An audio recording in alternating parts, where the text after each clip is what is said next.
PM Modi आज पूर्वोत्तर राज्यों के मुख्यमंत्रियों से करेंगे संवाद। असम समेत 8 राज्यों के साथ कोरोना के हालातों पर करेंगे चर्चा।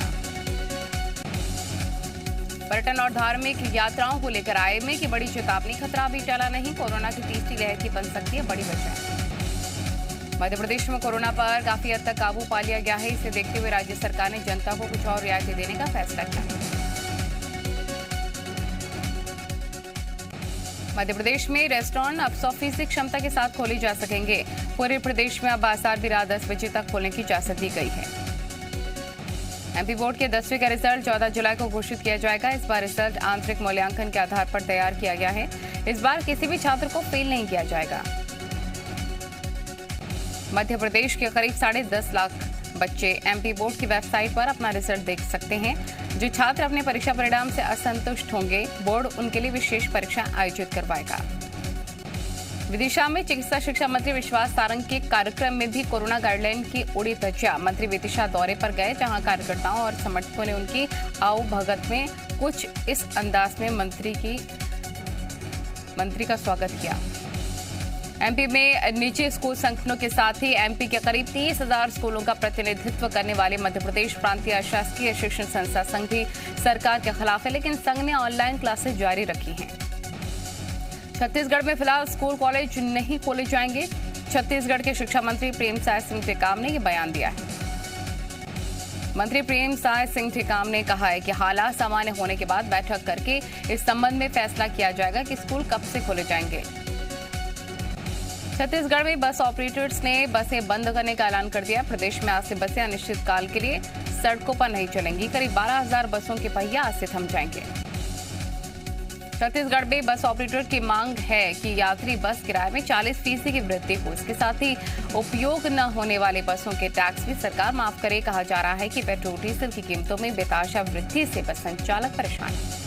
छत्तीसगढ़ में सरकार बस ऑपरेटर की हड़ताल को लेकर बीच का रास्ता निकालने की कोशिश कर रही है। बस ऑपरेटर्स की मांग को लेकर सरकार के प्रवक्ता और कैबिनेट मंत्री रविंद्र चौबे ने कहा है कि परिवहन मंत्री के साथ जल्दी ही बैठक हो सकती है। भोपाल में आज शिवराज कैबिनेट की अहम मीटिंग होगी। हर मंगलवार को मंत्रालय में होने वाली इस बैठक में सभी मंत्री मौजूद रहेंगे। आज होने वाली बैठक में सीएम शिवराज मंत्रियों से कई प्रस्तावों पर चर्चा करेंगे।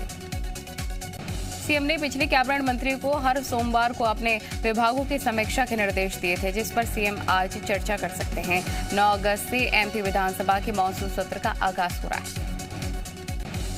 मध्य प्रदेश विधानसभा के मानसून सत्र का ऐलान कर दिया गया है। एमपी विधानसभा का मानसून सत्र 9 अगस्त से 12 अगस्त तक चलेगा। इस सत्र में 4 मीटिंग होंगी।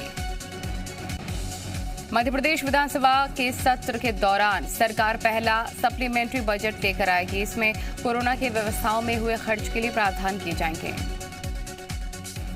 मध्य प्रदेश में 1 जुलाई से ट्रांसफर शुरू हो गए हैं। वहीं स्कूल शिक्षा विभाग ने भी अपनी तबादला नीति जारी कर दी है। इस बार ट्रांसफर ऑर्डर एजुकेशन पोर्टल के माध्यम से जारी होंगे।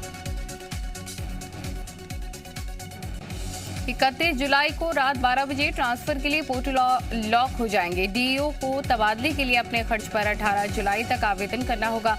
एजुकेशन पोर्टल पर स्वीकृति रिक्त और भरे हुए पोस्ट के रियल टाइम इंफॉर्मेशन जिला शिक्षा अधिकारी के लॉग इन पोर्टल पर मिलेगी।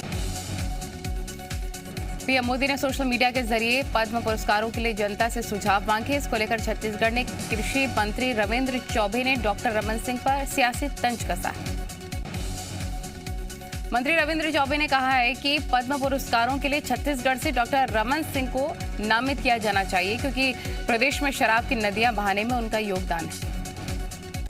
पद्म पुरस्कारों को लेकर कृषि मंत्री रविंद्र चौबे के तंज पर पूर्व कृषि मंत्री बृजमोहन अग्रवाल ने पलटवार किया। कहा, कांग्रेस की सरकार से अच्छी नीति बीजेपी की थी। कम से कम बीजेपी सरकार में घर का शराब नहीं बिकती थी।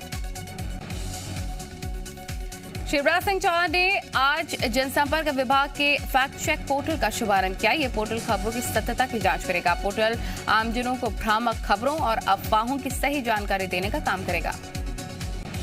सीएम शिवराज सिंह चौहान ने बताया कि शासन द्वारा चलाई जा रही योजना, नीति और जन कल्याण के महत्वपूर्ण कार्यक्रमों के संबंध में भ्रामक खबरों से सरकार की छवि खराब होती है। ऐसी खबरों को तुरंत सही वस्तुस्थिति के साथ जनता के सामने लाना जरूरी है। भोज ओपन यूनिवर्सिटी में बीए सेकंड ईयर के एग्जाम में पाकिस्तान से जुड़ा सवाल करने पर कांग्रेस विधायक कुणाल चौधरी ने सीएम से कार्रवाई की मांग करते हुए बीजेपी पर निशाना साधा। कहा, पाकिस्तान के संविधान की विशेषता को पूछकर बीजेपी ने अपनी आतंकवादी मानसिकता स्पष्ट कर दी।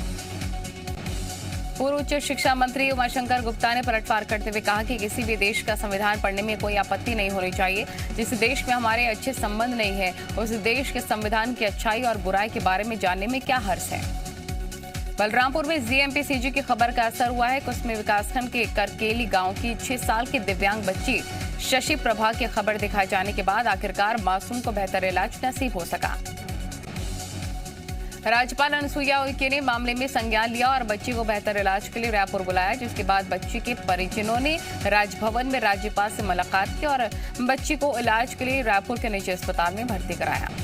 मध्य प्रदेश में अपनी 6 सूत्रीय मांगों को लेकर प्रदर्शन कर रहे आशा कार्यकर्ताओं ने 1 महीने के लिए अपनी हड़ताल को स्थगित कर दिया। हड़ताल स्थगित होने के साथ ही अभी आशा कार्यकर्ता फिलहाल काम पर लौटकर फील्ड वर्क में जुट गई है। वहीं भिंड पहुंची आशा सहयोगिनी कार्यकर्ता संगठन की प्रदेश अध्यक्ष लक्ष्मी गौरव ने जानकारी देते हुए बताया कि अगर तय समय तक मांगों का निराकरण नहीं होता है तो आंदोलन दोबारा शुरू होगा।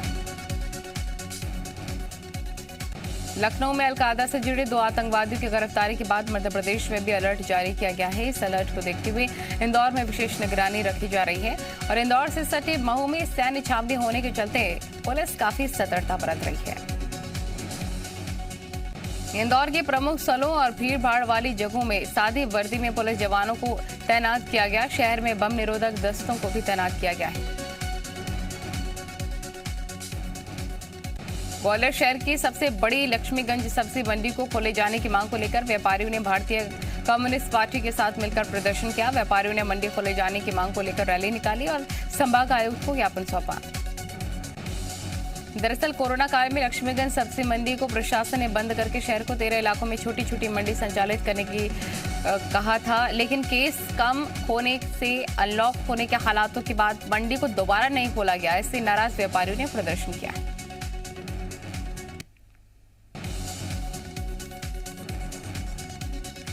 बिलासपुर में कांग्रेस ने बढ़ती महंगाई के मुद्दे पर केंद्र के खिलाफ जमकर प्रदर्शन किया। शहर के नेहरू चौक में हुए इस प्रदर्शन में कांग्रेस अपने साथ थालियां लेकर पहुंची। प्रदर्शन के दौरान जमकर थाली ताली बजाते हुए केंद्र सरकार के खिलाफ नारेबाजी की।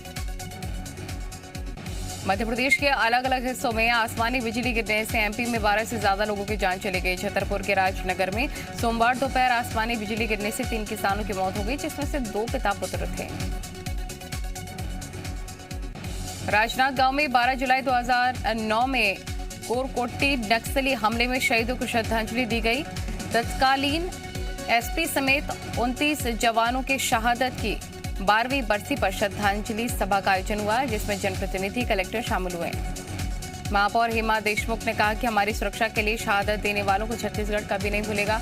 एसपी ने कहा कि पूरा पुलिस विभाग शहीदों के परिवार के साथ खड़ा है। इस मौके पर शहीद की पत्नी भी मौजूद रही।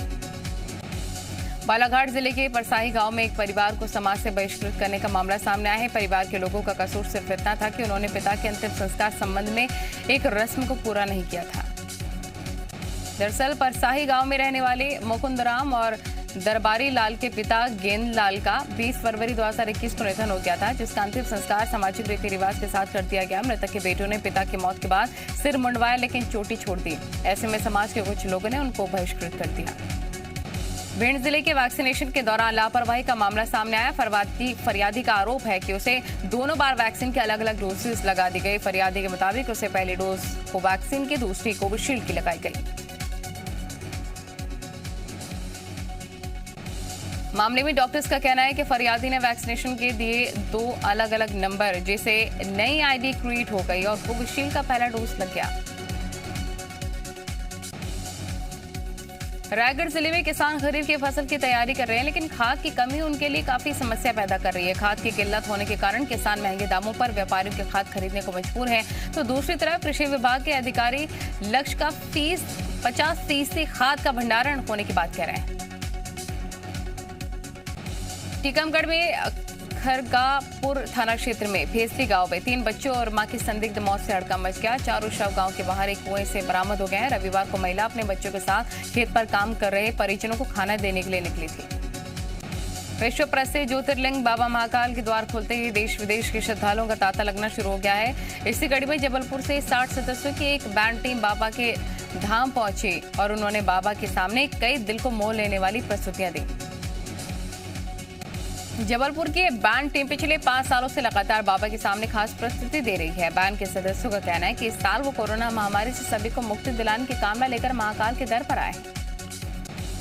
भोपाल में रेस्टोरेंट और क्लब में कोरोना गाइडलाइन का पालन न करने पर प्रशासन सख्त हो गया है। कलेक्टर अविनाश लवानिया ने चेतावनी देते हुए कहा कि नियमों का उल्लंघन होने पर रेस्टोरेंट क्लब सील कर दिए जाएंगे।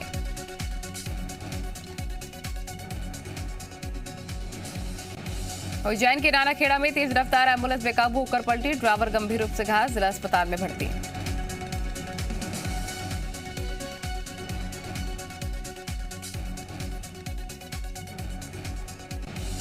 पन्ना में एसबीआई बैंक के अंदर से व्यापारी का 5 लाख रुपए चोरी, शिकायत पर पुलिस ने जांच की शुरू। बालाघाट पुलिस को मिली नक्सलियों को हथियार और विस्फोटक पहुंचाने वाले आरोपी की रिमांड। 8 जुलाई को महाराष्ट्र से गोंदिया से हुआ था गिरफ्तार। मामले में अब तक 10 लोग पकड़े गए। राजगढ़ जिले के कुरावर में बीजेपी के पूर्व पार्षद के बेटों के खिलाफ केस दर्ज कर लिया गया है। परिवार को पूर्व पार्षद मोहन वर्मा के बेटे विक्की और विजय ने नशे में धुत होकर कुरावर के पुरानी पोस्ट ऑफिस गली में जमकर उत्पात मचाए। शिकायत पर पुलिस ने दोनों के खिलाफ केस दर्ज कर लिया। खरगोन में शादी का झांसा देकर नाबालिग के साथ रेप के आरोपी को पुलिस ने गिरफ्तार कर लिया है। नाबालिग को भी बरामद कर लिया है। महासमुंद के कोमाखान थाना क्षेत्र में चेकिंग के दौरान ट्रक छोड़कर फरार हुआ ड्राइवर। ट्रक में रखे खाली टंकियों में छिपाकर रखा गया था 2 क्विंटल गांजा। छतरपुर पुलिस ने कार से 6 लाख कीमत का 35 किलो गांजा बरामद किया। 2 आरोपी गिरफ्तार।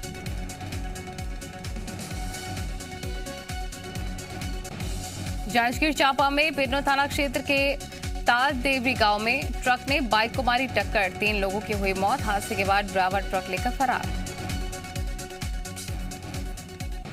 आगरमालवा के उमरिया डाला गांव में कुएं में बंदर गिर गया, जिसे देखने के बाद ग्रामीणों ने बाहर निकाला। सिवनी के गोपालगंज बीट में बाघ और तेंदुए की लड़ाई में तेंदुए की मौत हो गई। शिकार को खाने के लिए हुआ था संघर्ष। मुंबई समेत महाराष्ट्र के कई जिलों में आज भारी बारिश का अनुमान। मुंबई के लिए मौसम विभाग का येलो अलर्ट जारी है। सब मेघालय की भारी बारिश की आशंका।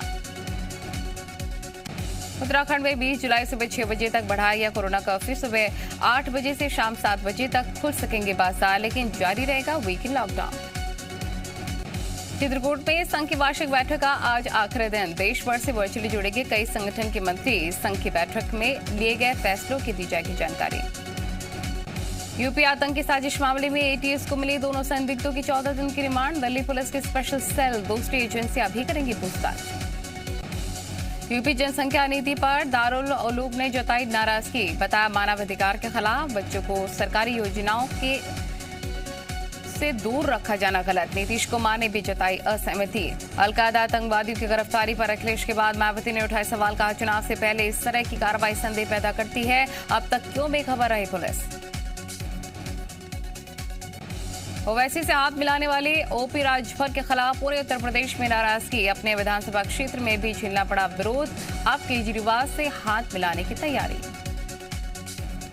कर्नाटक हाईकोर्ट में आज ट्विटर इंडिया बनाम गाजियाबाद पुलिस के मामले में आ सकता है बड़ा फैसला। दोनों पक्षों की दलील हुई पूरी। यूपी पुलिस की कार्रवाई पर लगाई गई थी रोक।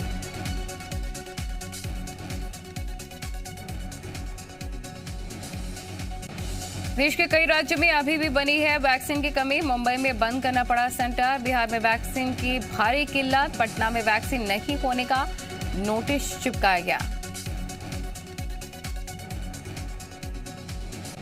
कोरोना की तीसरी लहर के बीच ब्रिटेन में दिखा वैक्सीन का बड़ा असर। संक्रमण बढ़ने के बावजूद अस्पताल में भर्ती होने वालों की संख्या 4 गुना घटी। पहली लहर के मुकाबले मौतें भी 8 गुना कम। इराक के कोविड अस्पताल में लगी भीषण आग। हादसे में 50 से ज्यादा कोरोना मरीजों की मौत। राहत और बचाव कार्य जारी। इराक में पिछले हफ्ते आए 9000 कोरोना के नए मामले। कश्मीर घाटी में आईएसआईएस के लिए भर्तियां कर रहे 3 संदिग्धों को एनआईए ने किया गिरफ्तार। अनंतनाग के रहने वाले तीनों साथियों के छापेमारी कर एनआईए ने तीनों को पकड़ा। टोक्यो ओलंपिक में शामिल होने वाले भारतीय दल के प्रतिनिधियों से मिलेंगे प्रधानमंत्री मोदी। आज शाम 5 बजे खिलाड़ियों से करेंगे बात। 23 जुलाई से हो रहा है टोक्यो ओलंपिक का आगाज। महंगाई से आम आदमी को मामूली राहत। मई के मुकाबले जून में खुदरा महंगाई दर 6.26% की गिरावट। वित्त मंत्रालय ने LIC में सरकार की कुछ हिस्सेदारी बेचने के प्लान को मंजूरी दी। निवेशकों को मिलेगा कमाई का मौका। मार्च 2022 में LIC IPO हो सकता है लॉन्च। जोमैटो IPO में LIC भी कर सकता है निवेश। पहली बार किसी प्राइवेट कंपनी के इश्यू में LIC की दिलचस्पी।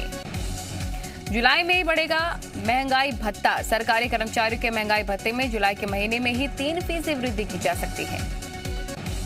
सोने की कीमतों में सोमवार को गिरावट दर्ज की गई। वहीं चांदी के दाम में भी कमी आई है। विशेषज्ञों के मुताबिक डॉलर की मजबूती के कारण सोने की कीमतें घटी।